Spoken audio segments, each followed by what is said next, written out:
Man rescues trapped bear. What the bear does next will shock you. The biting chill of Montana's wilderness wrapped around Jack Harper as he trudged through the dense forest, his boots crunching through layers of crusted snow. At 75, Jack moved slower than he once did.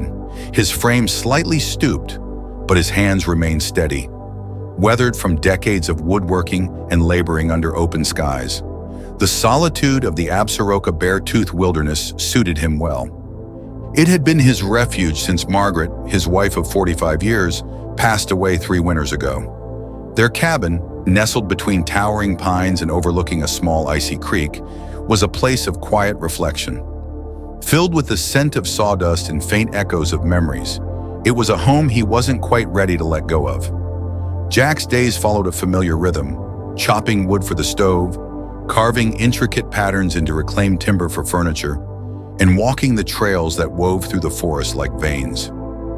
It was during one such walk, late in the afternoon, that a low guttural sound pierced the stillness. Jack froze mid-step, the axe slung over his shoulder momentarily forgotten. The growl carried a note of pain, reverberating through the trees. He scanned the area, squinting against the gray light filtering through the bare branches. The sound came again, a raw mix of a growl and a whimper.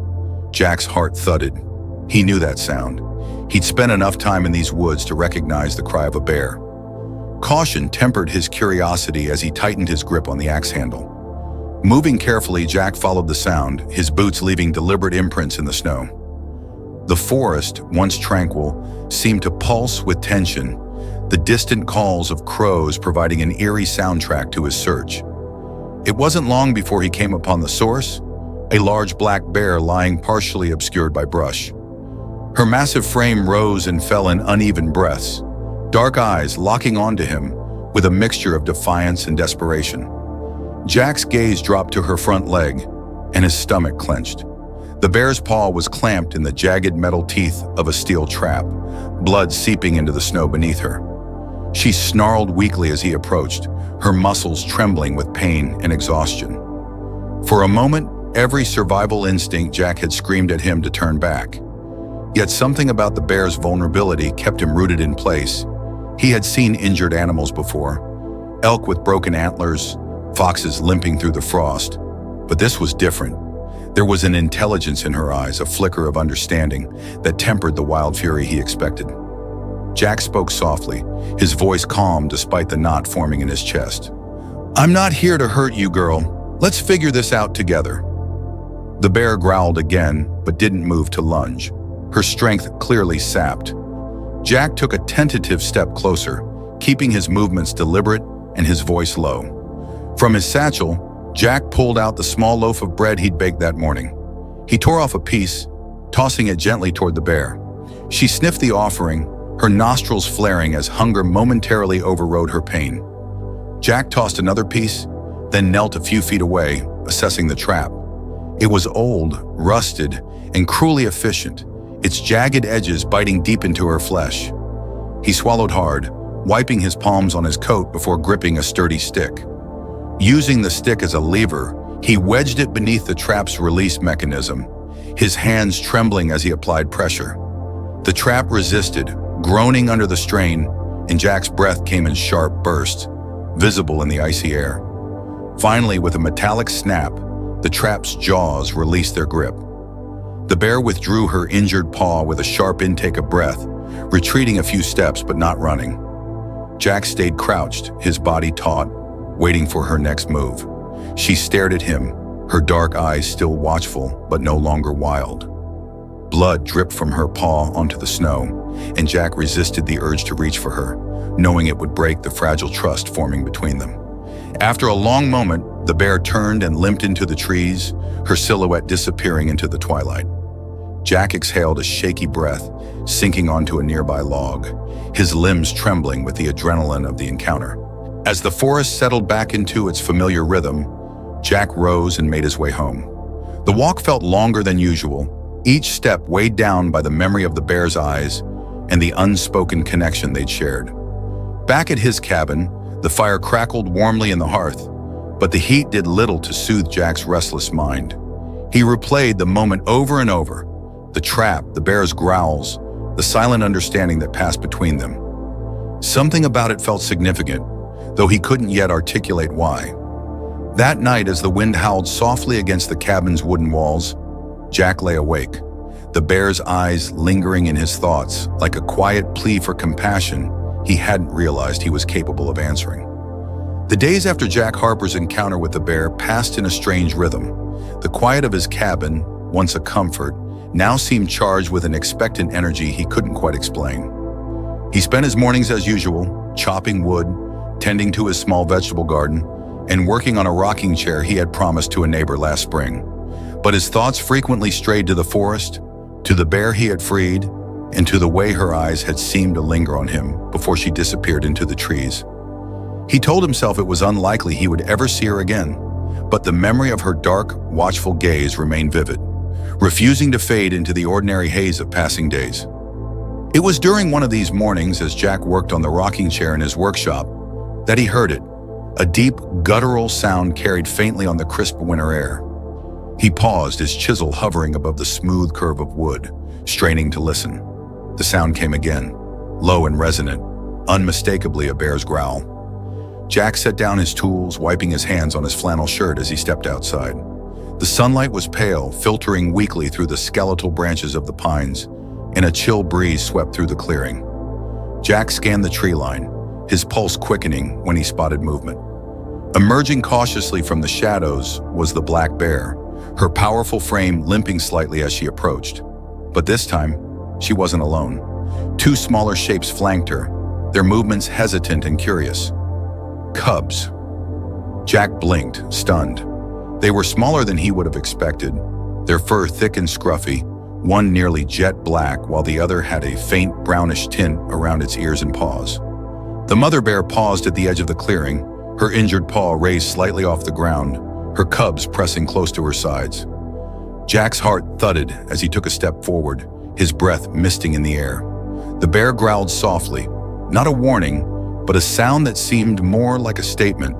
She lowered her head, and to Jack's utter disbelief, she dropped something onto the ground. It gleamed faintly in the sunlight, a fish freshly caught and still glistening with water. Jack let out a soft, incredulous laugh, his voice unsteady. "You've got to be kidding me!" The bear watched him, her massive head tilting slightly as though gauging his reaction. Her cubs shifted nervously, their small bodies tensing with each twitch of her ears. Jack approached slowly, his boots crunching in the snow, and stopped a few feet away from the fish. He crouched, his movements deliberate, his voice low. "You brought this for me?" He didn't expect an answer, of course, but the question felt natural. The bear didn't move, her dark eyes steady on his. Jack picked up the fish, its cold, slippery texture grounding him in the surreal moment.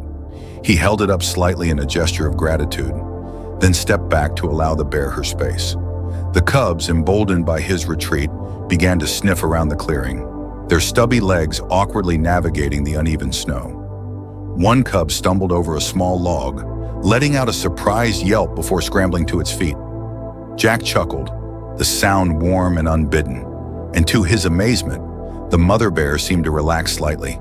She let out a low huff, nudging the clumsier cub gently with her nose before turning her gaze back to Jack. He stood still, unsure of what to do next, until the bear took a slow step backward, then another, her cubs following her lead. Jack watched as they disappeared into the forest, their shapes melting into the shadows as seamlessly as they had appeared. For a long moment, Jack stood there, the fish still in his hands, his mind struggling to process what had just happened. He knew animals exhibited intelligence. He had watched ravens solve puzzles and deer navigate obstacles. But this was something else entirely. The bear had remembered him, sought him out, and offered a gesture of gratitude that felt almost human. It was humbling and unsettling in equal measure, a reminder of how little he truly understood about the creatures he shared this wilderness with. That evening, Jack prepared the fish for dinner, feeling a twinge of guilt as he cooked it over the wood stove. He wasn't sure if it was because the fish felt like a gift too sacred to consume, or because it served as a tangible reminder of the connection he had forged with the bear. Either way, the meal tasted different, richer somehow, as though the forest itself had offered him a share of its bounty. After eating, Jack sat by the fire, his thoughts drifting back to the clearing and the cubs' tentative exploration. He felt a strange pang of longing, a desire to see them again, to understand more about their lives and the bond they shared with their mother. It was foolish, perhaps, to grow attached to wild animals, but the thought refused to leave him. Over the next few days, Jack found himself looking out toward the tree line more often, scanning the shadows for any sign of movement. He began leaving small offerings at the edge of the clearing, apples, nuts, and occasionally scraps of bread he had baked. He wasn't sure if the bear would return, but something in him needed to make the gesture. It felt like an acknowledgement, a way of saying, "I see you, I respect you." At first, the offerings went untouched, the snow around them undisturbed. But one morning, Jack noticed faint paw prints leading to the pile, and the food was gone. He smiled to himself, a quiet satisfaction settling in his chest. As the days turned into weeks, the visits became more regular. The mother bear, whom Jack began calling Maddie, would sometimes appear at the edge of the clearing, her cubs trailing behind her. They never ventured too close, but Jack didn't mind. He spoke to them softly, his voice carrying across the still air, and watched as the cubs grew bolder, darting a few steps forward before retreating to their mother's side. Maddie, for her part, seemed to tolerate his presence, her massive frame radiating a calm strength that Jack found both awe-inspiring and oddly reassuring. In those moments, surrounded by the quiet beauty of the forest and the unexpected company of his wild neighbors, Jack felt a sense of connection he hadn't known he needed. The grief that had clung to him since Margaret's passing began to loosen its hold, replaced by a fragile but growing hope. Life, he realized, had a way of surprising you when you least expected it, weaving threads of meaning through even the quietest corners of existence. For the first time in years, Jack found himself looking forward to what the next day might bring, and the thought filled him with a warmth that rivaled even the coziest fire. The wind howled around Jack Harper's cabin, shaking its wooden walls and rattling the windows as the first signs of a fierce storm descended upon the Montana wilderness. The sky, heavy with an ominous gray, pressed down on the treetops as snow fell in relentless sheets, quickly blanketing the forest in a smothering layer of white. Inside, Jack stoked the wood stove, feeding it another log as the flames crackled and threw dancing shadows across the room. He was no stranger to winter storms. They were a part of life out here, their isolation both a challenge and a comfort. But tonight something felt different, a tension in the air that he couldn't quite place. Perhaps it was his anticipation of seeing Maddie again, her visits now as much a part of his days as his morning coffee. He shook the thought away, pulling a quilt over his legs as he settled into his armchair. The storm intensified as darkness swallowed the cabin. Snow battered the windows with increasing ferocity, and the wind howled like a living thing, its cries echoing through the trees. Jack had just begun to doze when a sudden sound jolted him awake. A frantic scratching at the door, urgent and insistent, cutting through the storm's fury. His heart leapt. For a moment he thought it might be the wind playing tricks on his ears, but then it came again, more desperate this time. Throwing off the quilt, Jack rose, his pulse quickening as he approached the door. He pulled it open, and the icy wind slammed into him, stinging his face and stealing his breath. Standing in the swirling snow was Maddie, her massive frame coated in frost, her dark fur matted with ice. Her growls were low and guttural, her eyes sharp with urgency as she pawed at the ground and glanced back into the storm. Jack barely had time to process the sight before she growled again, stepping back as if urging him to follow. "What is it, girl?" Jack shouted over the wind, his voice muffled by the roaring blizzard. Maddie didn't wait for him to decide. She turned and began to limp into the forest, her gait uneven but determined, her head swinging back to ensure he was following. Jack hesitated only a moment before grabbing his coat, hat, and flashlight. He slung the beam across the clearing and then stepped into the storm, the cold slicing through his layers with a vicious precision. Maddie led him deeper into the woods, her silhouette a dark blur against the unrelenting snow. The wind tore through the trees, carrying with it the sharp scent of pine and the muffled creak of branches bending under the weight of ice. Jack stumbled as the snow deepened, each step a struggle as it dragged at his boots and numbed his legs. His flashlight beam danced wildly, barely piercing the storm's fury, but Maddie's figure remained steadfast ahead, her growls urging him on. Jack's breaths came in sharp, visible bursts, his lungs burning with the effort. But he pushed forward, trusting her completely. Time seemed to stretch as they trudged through the storm, the forest an endless maze of white and shadow. Just as Jack began to doubt his strength to continue, Maddie stopped abruptly, turning to face him. She let out a sharp, insistent bark before leading him off the faint path and into a small hollow where the storm seemed slightly less oppressive. At first, Jack saw nothing, his flashlight's beam bouncing off the snow in chaotic flashes. But then he heard it, faint cries, thin and desperate, carried to him on the wind. He swept the light toward the sound, and his heart nearly stopped. Two small figures huddled beneath a crude shelter of branches, their forms barely visible under the layer of snow that had begun to bury them. A boy and a girl, their faces pale and their bodies trembling uncontrollably, clung to each other in a fragile heap. Jack moved quickly, his instincts overriding his shock.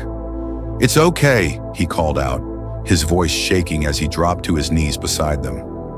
The girl looked up first, her wide eyes glassy with fear and exhaustion. The boy remained limp, his head resting on her shoulder. Jack shrugged off his coat, wrapping it around both children as he pulled them closer. "I've got you now. You're going to be all right." Maddie hovered nearby, pacing anxiously as her deep breaths sent clouds of steam into the frozen air. Jack spared her a quick glance, his gratitude wordless but palpable, before turning his attention back to the children. Their small bodies were like ice, their clothes soaked through and inadequate for the brutal cold. The girl tried to speak, but her teeth chattered so violently that her words were incomprehensible. "Save your strength," Jack murmured, his voice firm but gentle. "We'll get you warm soon." He lifted the boy first, cradling him against his chest before coaxing the girl to her feet. She stumbled, but Jack steadied her with a strong hand, his arm around her shoulders as he guided them back toward the faint path. The return journey was a blur of exhaustion and determination. Jack's muscles burned with the effort of carrying the boy while supporting the girl's stumbling steps. Maddie walked alongside them, her presence a silent reassurance. Several times Jack felt the urge to stop, to rest, but the children's faint cries spurred him onward. Finally, the faint glow of his cabin's windows emerged through the storm, a beacon of hope in the unrelenting wilderness. Jack nearly sobbed with relief as he reached the porch, kicking the door open and ushering them inside. The cabin's warmth was immediate, the crackling fire casting golden light over the scene as Jack set the boy down on a pile of blankets by the hearth. The girl collapsed beside him, her small hands clutching at the fabric of the coat Jack had wrapped around them. He worked quickly, fetching dry towels and wrapping them in blankets, then heating a kettle of water for tea. Maddie lingered by the door, her massive frame silhouetted against the firelight as she watched the children intently. Jack turned to her, his voice hoarse but full of gratitude. "You did good, girl. Real good." As the children warmed, their color began to return, and the girl managed to croak a few words. "Sophie," she whispered, pointing weakly to herself before nodding toward the boy. "Ben, my brother." Jack nodded, his heart twisting at the thought of how close they had come to being lost forever. "Sophie and Ben," he said softly, his hand brushing the boy's damp hair. "You're safe now." Rest as Sophie's lips trembled into the faintest of smiles before her eyes fluttered shut. Jack turned back to Maddie, who had finally stepped inside, shaking snow from her fur in heavy clumps. She huffed softly, her dark eyes meeting Jack's with an unmistakable sense of shared understanding. He knelt before her, his hand resting lightly on her shoulder. "I don't know how you found them," he said, his voice thick with emotion, "but you saved their lives tonight." Maddie let out a low rumble, her head dipping slightly as if acknowledging his words. In that moment, Jack felt something profound settle in his chest, a connection not just to this remarkable bear, but to the untamed beauty and resilience of the wilderness itself.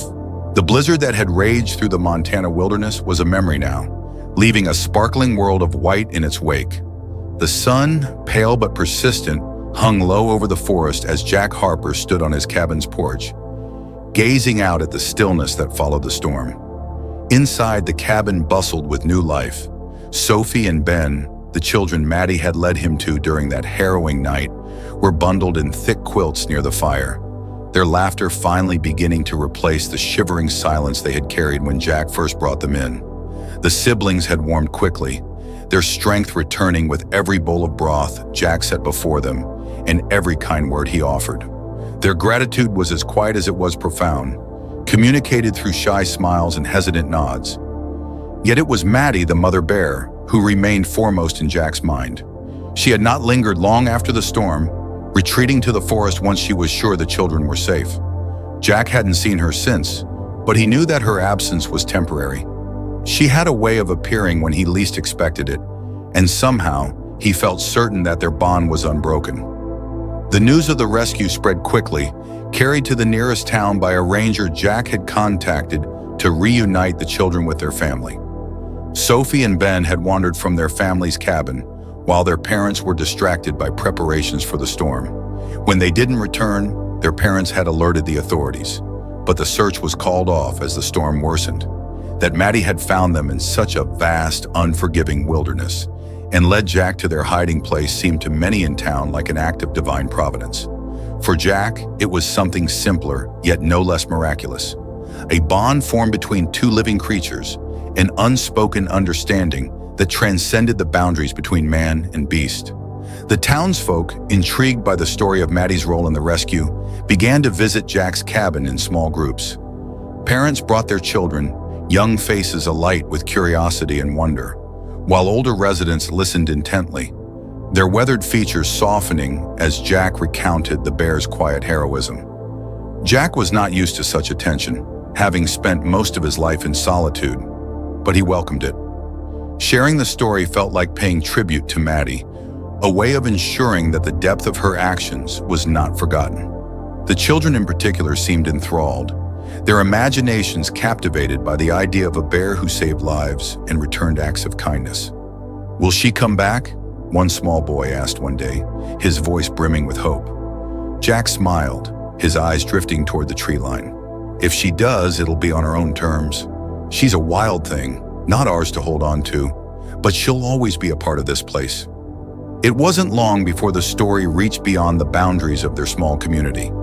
A journalist from the state newspaper arrived at Jack's door one crisp morning, notebook in hand and a camera slung over her shoulder.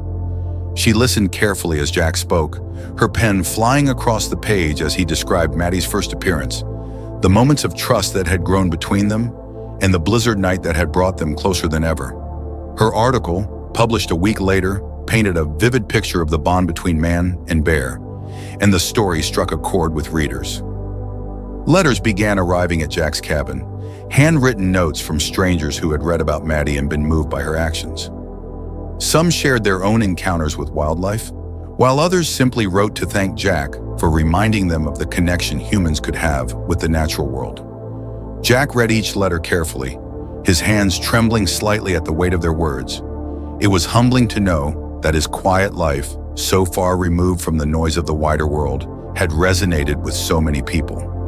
As winter gave way to spring, the community decided to honor Maddie's story in a way that would leave a lasting impact.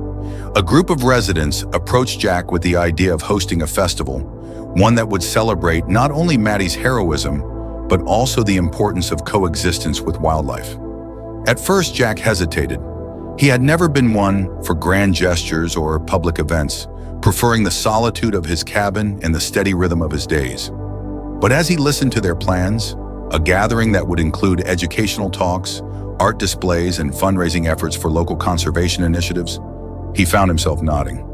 "If it helps people understand how important it is to respect and protect what's out there," he said, "then it's worth doing."